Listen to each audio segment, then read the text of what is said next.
Hello, everyone. We are so excited to have you here today for one of our visiting vignettes. Now, those of you who don't know, our visiting vignettes are just little snippets of the patient perspective because we believe in empowering patients, caregivers, and families. So we are going to give you the perspective today of Miss Denise Duch Widzgowski. I'm choking on your name now, Denise.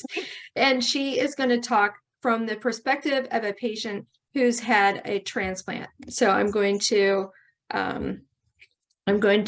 just highlight you and I, Denise, and then we'll go ahead and get started. So Denise, can you tell us a little bit, just very briefly, about your story?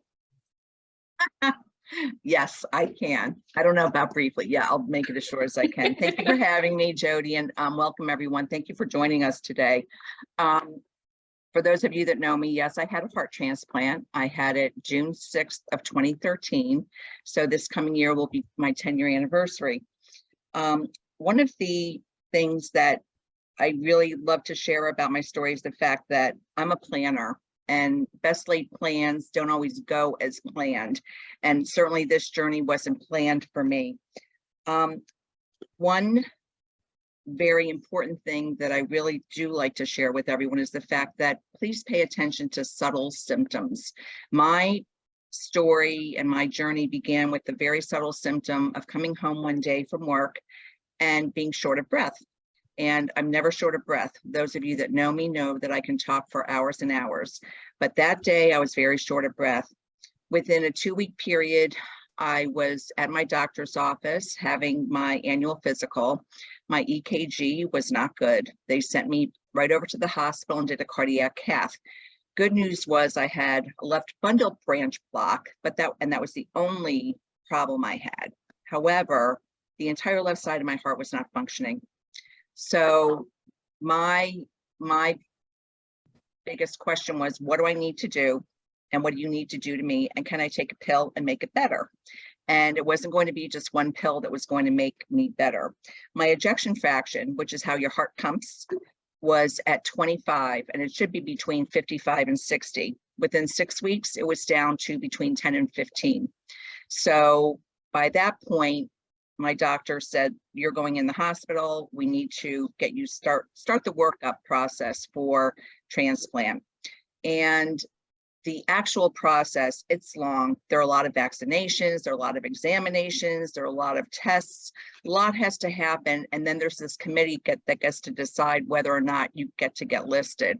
Well, I was very blessed and did get listed on April 19th of 2013. And on June 6th at 4 a.m., I received my call that they had a heart for me.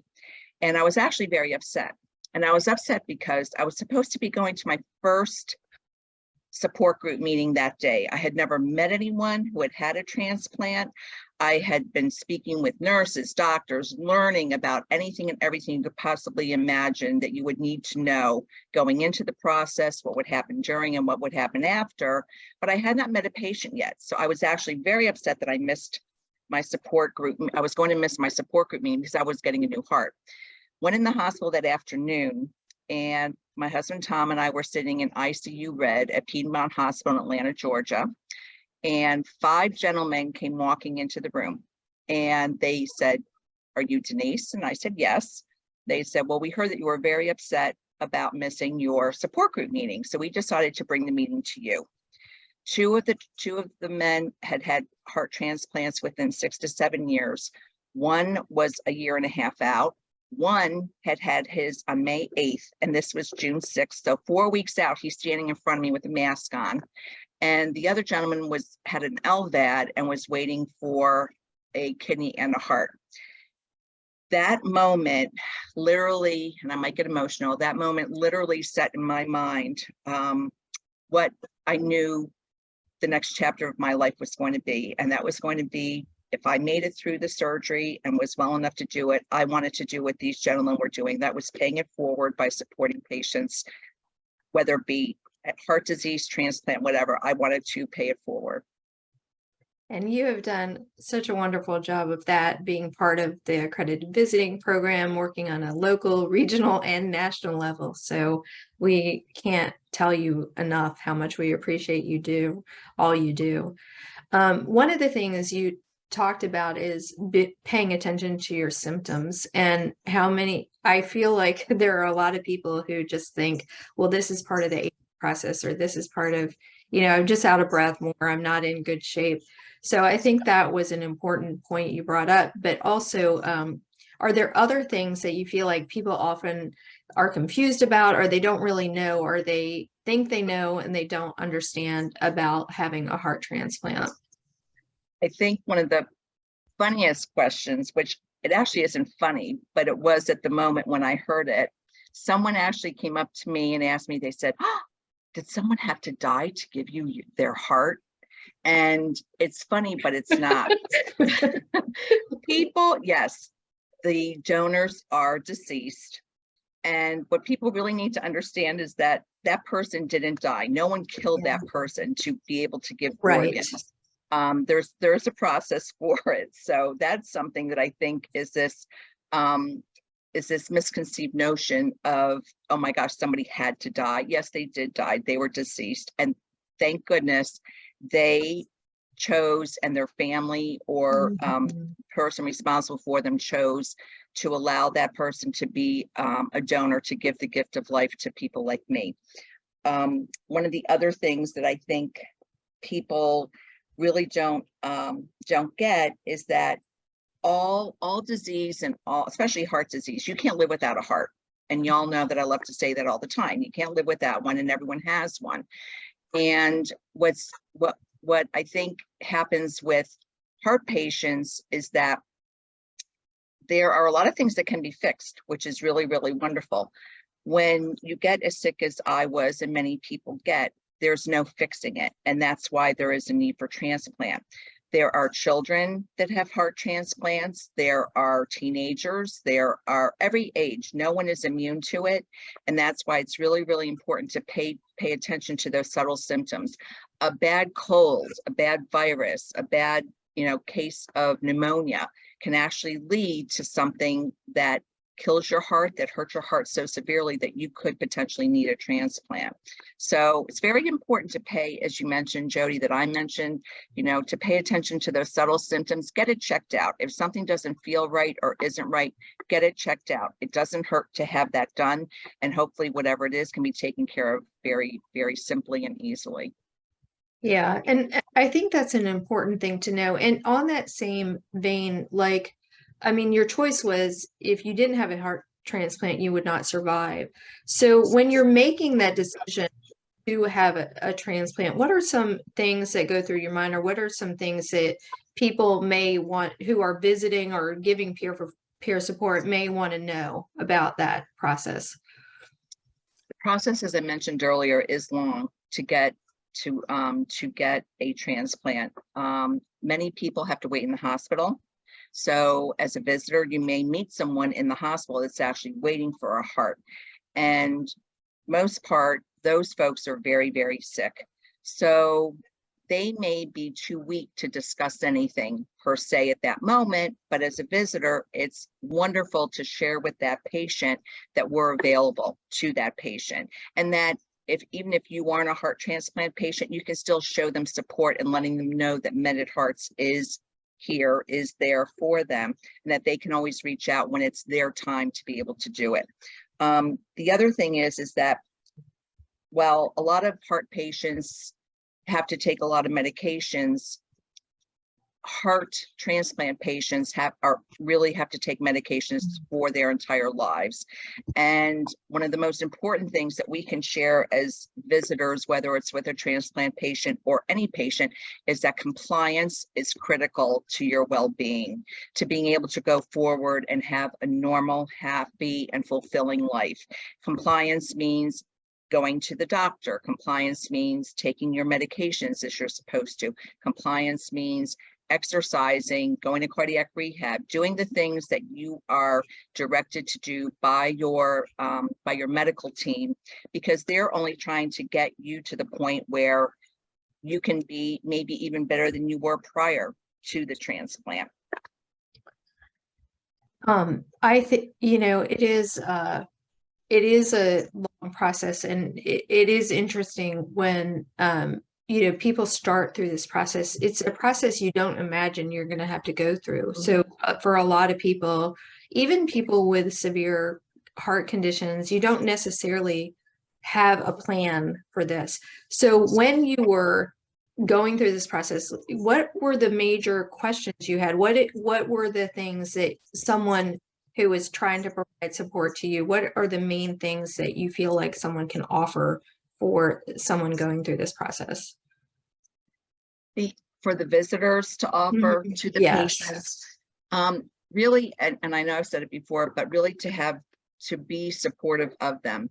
That even though you may not have had a transplant yourself, as a visitor, you have gone through something with your heart. You have had a heart event, and chances are you're feeling the same way as that patient. So share with them the fact that you may not have had a transplant, but that you can feel what they're going through.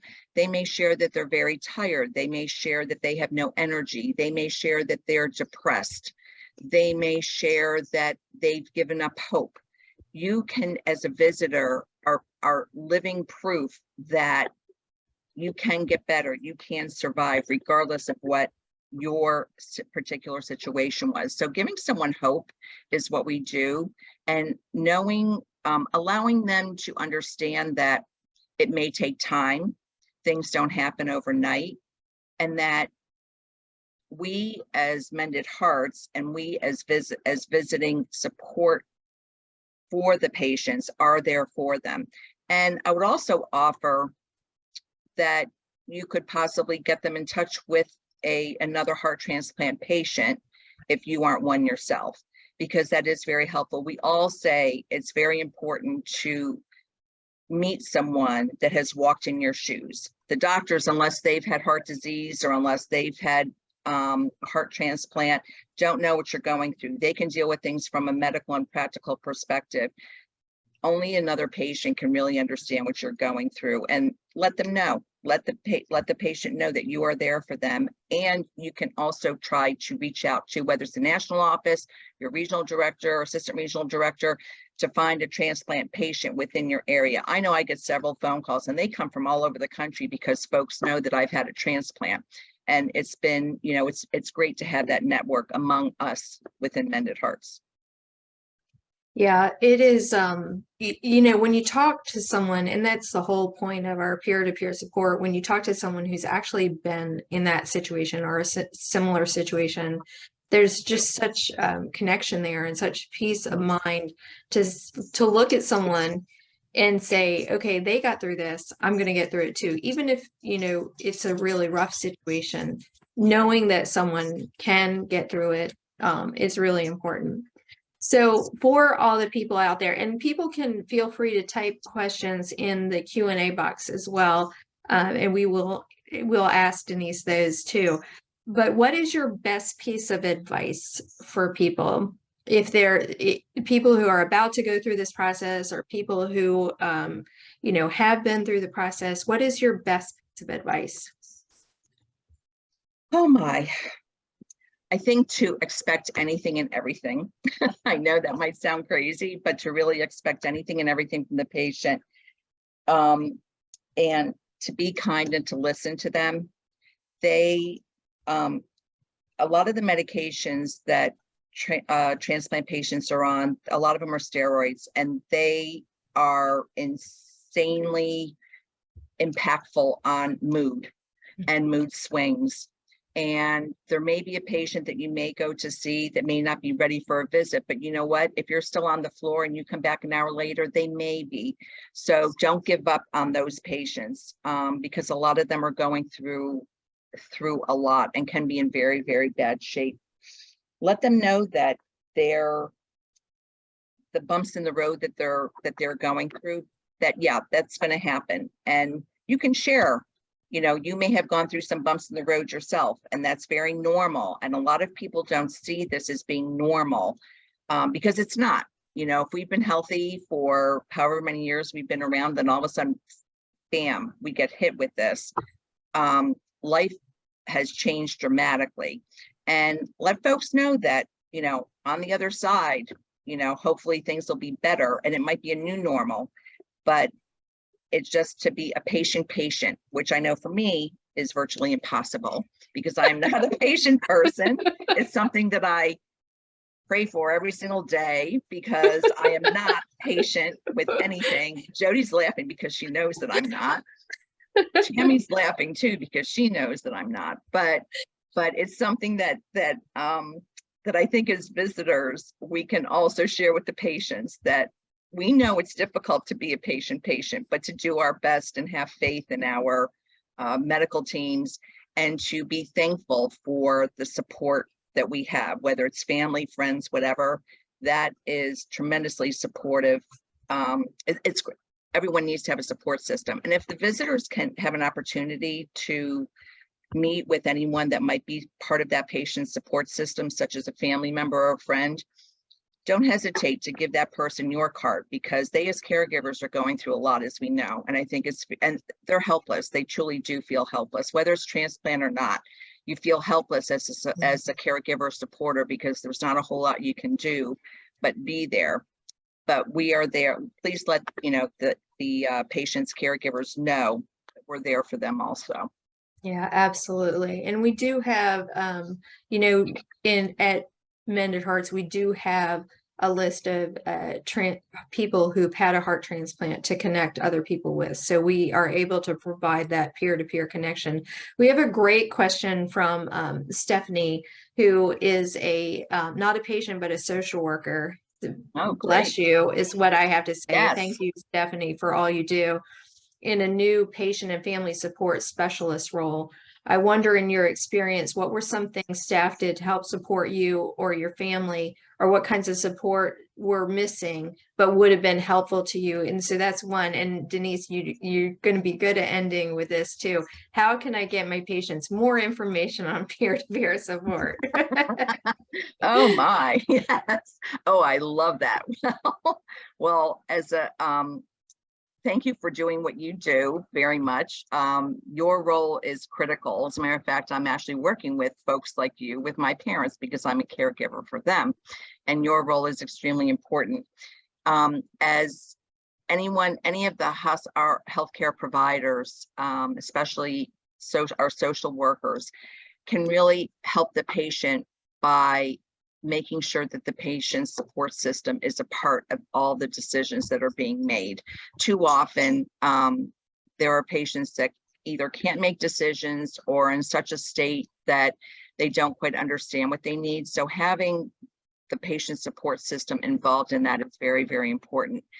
The healthcare providers and social workers within the transplant world, I can't tell you how much education I had to go through prior to transplant. I lived with these people. Our transplant coordinators are attached to the patients 24/7. They are available to the patients. So that to me is a bit different than what happens in normal world as a heart patient. I always had my coordinator to talk to call with anything. When I went in the hospital the first time after my transplant, and it wasn't necessarily for my heart, it was a very different story. And I felt like I was being almost ignored. And that is something that I think as a transplant patient, I got very spoiled because of the attention that was being paid to me. And that is something that that I know I very much appreciated. And I think that as patients, we have a responsibility to have our questions ready, whether it be for the social worker, the doctors, the nurses, whatever. We need to have questions. So one thing I would suggest for hospital care, our healthcare professionals, is to make sure that your patients have something to write on or a phone that they can jot notes on, because too often there are questions, things that come up that we don't think about while you're in the room. And next thing you know, you're gone and 5 questions have popped into my head. Well, I always kept a pad with me to make sure that I had that, because then I can make your job much easier, and it'll give me comfort in knowing the answers to those questions. Thank you, Denise, and thank you, Stephanie, for asking that question. So we have a few questions, and we have about 5 minutes left. So I want to be sensitive to time, but we have one lovely person who is a future transplant patient, and we have a few others who've asked if you could give a little bit more about the recovery process, how long before you resume normal activities, and some of the emotional feelings that you went through on diagnosis and as you were recovering. Okay, upon diagnosis, I was in absolute shock, because I really, like I said, I'm very much like boom, boom. I like to get things done. I'm a planner. I'm like boom, boom. What do I need to do? Give me pills, do whatever. Let's get this over and done with. Well, it wasn't that way. And as I said, I wasn't a patient. So that was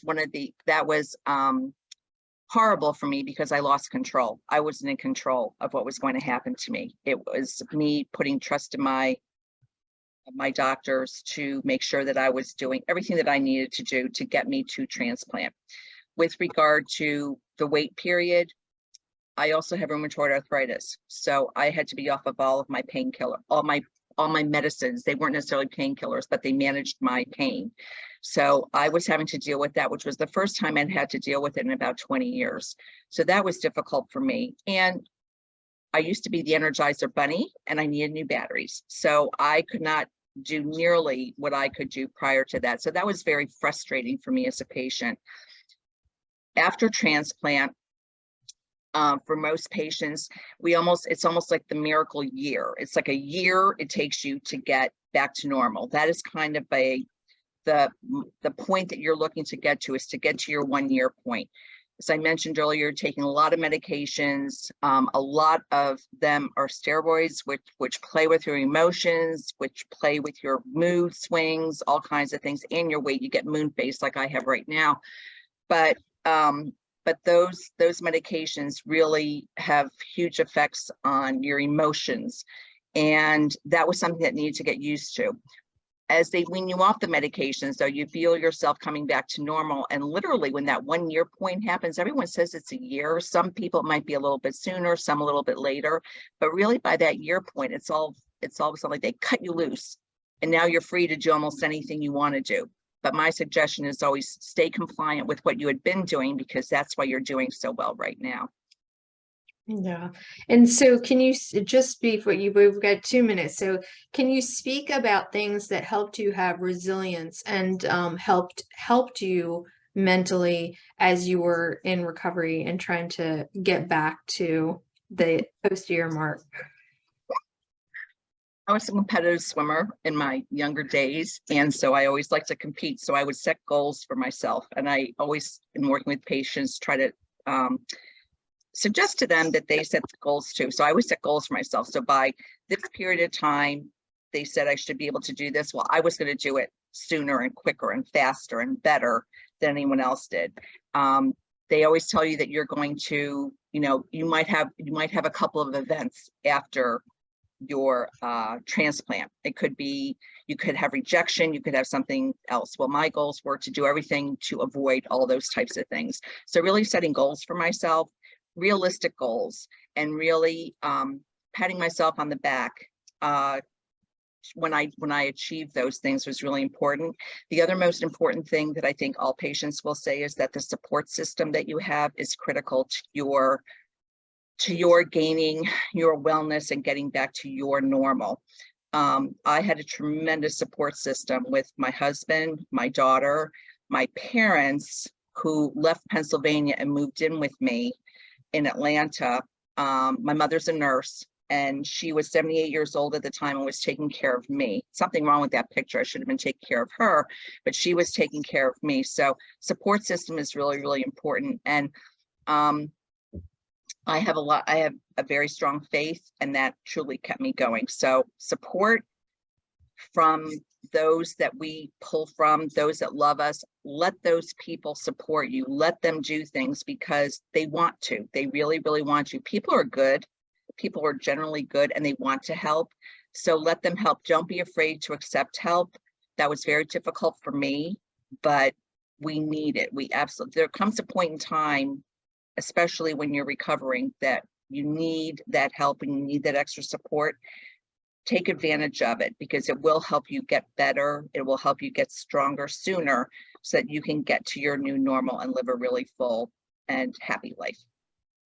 Well, thank you so much, Denise. I mean, this has been, I think if we had more questions, and I know we didn't get to them, but we will get these questions afterwards, and I'll see if I can get some answers from Denise and share with you with the recording. So this has been recorded. It will be available to all of you.